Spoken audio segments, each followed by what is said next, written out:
Hi friends, welcome to kitchen climate. நேற்று ஆடி செவ்வாய்க்கிழமை. செவ்வாய்க்கிழமை அப்படின்னாலே முருகனுக்கு ரொம்ப விசேஷமான நாள். ஆடி மாதம் முழுதும் அம்மனுக்கு உகந்த நாள்.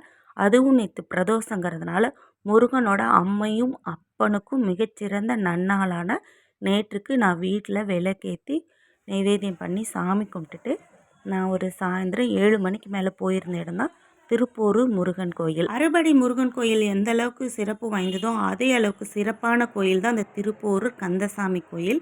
17ஆம் நூற்றாண்டில் மீனாட்சி அம்மன் அருள் பெற்ற தவஞானி சிதம்பர சுவாமிகள் பணங்காடாக இருந்த இந்த இடத்துல சுயம்புவாக கிடைச்ச கந்தசாமி வள்ளி தெய்வானை வச்சு இந்த கோயிலை நிறுவியிருக்கிறாரு. இந்த கோயிலுக்காக இவர் திருப்போரூர் சன்னதிங்கிற பாடல்கள் நிறையவும் பாடியிருக்காரு. இந்த கந்தசாமி சன்னதியில் சிவபெருமானுக்கு ஒரு ஆலயமும் பழமையான ஒரு பனைமரத்தை அடியில் செஞ்ச அச்சய பாத்திரமும் தலவிருச்சமும் நீங்கள் பார்க்கலாம். கருணை மனம் கொண்ட கந்தசாமி கிட்ட என்ன கேட்டாலும் கிடைக்குங்கிற நம்பிக்கையை இந்த வெற்றிலை தீப ஒளியில் நீங்கள் பார்க்கலாம். இது கோடான கோடி மக்களோட நம்பிக்கை. இந்த தீப ஒளியில் அவங்களோட பிரார்த்தனை உங்களுக்கு தெரியும்.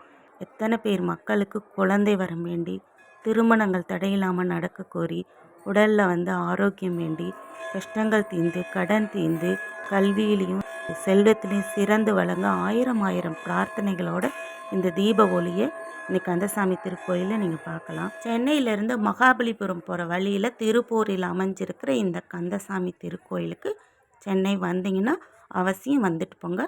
கந்தனின் அருளோடு திரும்பி போங்க. பழங்காலத்தில் இருந்த வள்ளையார் உடை திருத்தி அமைக்கப்பட்டு திருக்குளமாக காட்சி அளிக்குது. மீண்டும் ஒரு நல்ல வீடியோவோட உங்கள் எல்லாரையும் மீட் பண்ணுறேன். அதுவரை கிச்சன் கிளைமேட்டோடு இணைந்திருங்கள். Thank you friends.